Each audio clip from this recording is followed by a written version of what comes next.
And here I am, like a music minister, worship leader at a big church. And at 25, I get my first record deal, which is kind of cool. A Nashville company scouted me out, and I was, still writing music. And here, though, comes the part of this health story that I wish I had been more in tune with.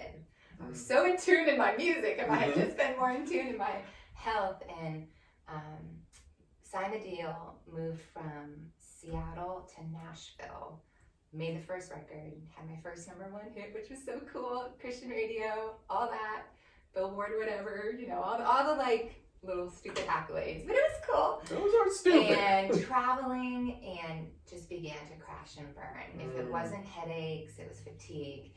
I can remember some mornings I would be in hotel rooms, and you have an event, so you have to sound check at 3 p.m. You have to be ready. You have to do things. It's not all what people think. Oh, right? No, it's busy. And I literally couldn't lift my arms one morning, and I'm like, I haven't worked out. I haven't lifted anything heavy. I have a team around me helping. Like, what is this? So there would be little triggers. I can remember one night on stage, I felt like I couldn't deliver my setups for my songs the way I normally would. Like, my words weren't coming out. My brain wasn't connecting. Like, this is weird.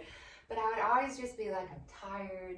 It's jet lag. You just flew from the Philippines back to Nashville. You're just tired, Jamie. Like, I would compensate in that way instead of listening to my body. And it just encouraged people, like, listen to those signs. And maybe your followers here do that, but I was not doing that.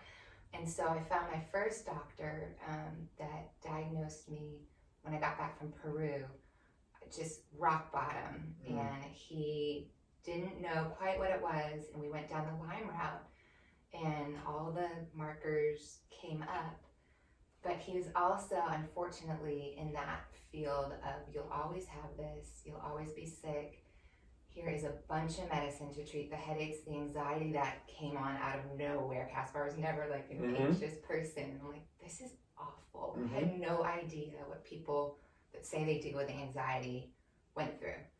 Depression. I mean, I had seasons where I'm like, this is so not me. I'm thriving in every area of life, and I feel so low, like physically drained.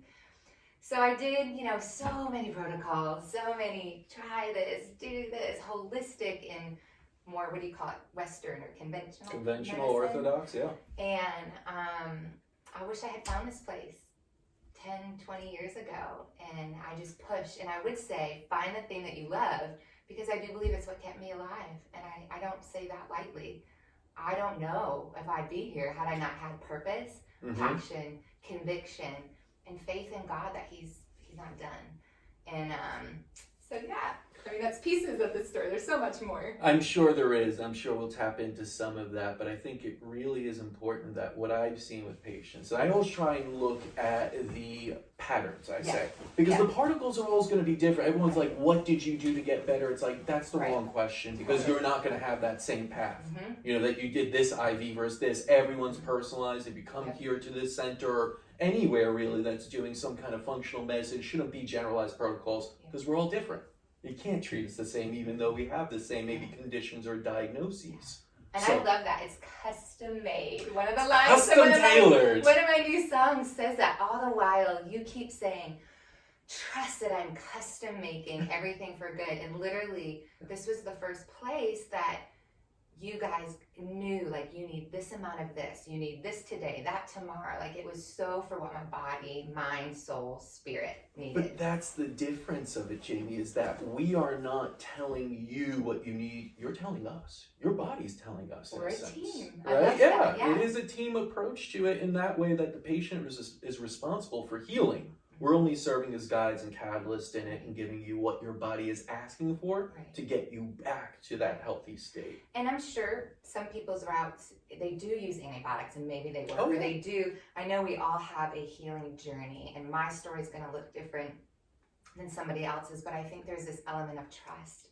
that you have to have trust with God, trust with yourself, trust in whatever your higher power is, or it's not going to ever come to completion.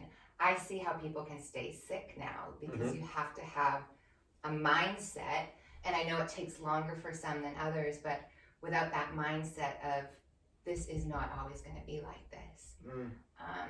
you know, I can remember sitting in one of the IV chairs, and it's sweet to be back a year and a half later now. Even today, I'm like, my eyes are like welling up, like only God could have done this. But sitting there, remembering how I felt, like could barely function, would be on my phone, texting people, please pray, like this is awful, you know, like I feel so a shell of myself.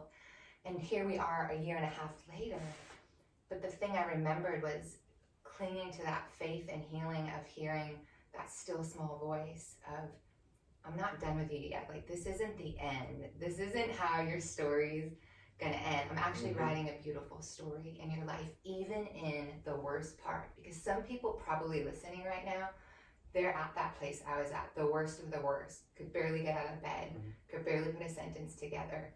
Make up, forget it. You know what I mean? Like life just looked so different. Somebody asked me, like, well, were you singing during that time? I'm like, no, I didn't sing for an entire year. You know, like it just wasn't feasible in that season. But to have that hope, you have to have something to cling to, and you have to have your truth, whatever that might be. And that's what got me through the darkest nights, and this, even the healing journey here, was just clinging to what I knew God was speaking into my spirit to come on the other side, that there will be a beautiful story out of this. And that took faith, because when you don't feel it, man, does it take faith. I was gonna say, you hit some real lows there, and it took you a while to find a place like this, or to heal any place that could really help you. And you said there was depression there was anxiety. These are all symptoms, you know, of being unhealthy in a sense. Now, it's going to be different again for everyone, but in general, I hear it all the time.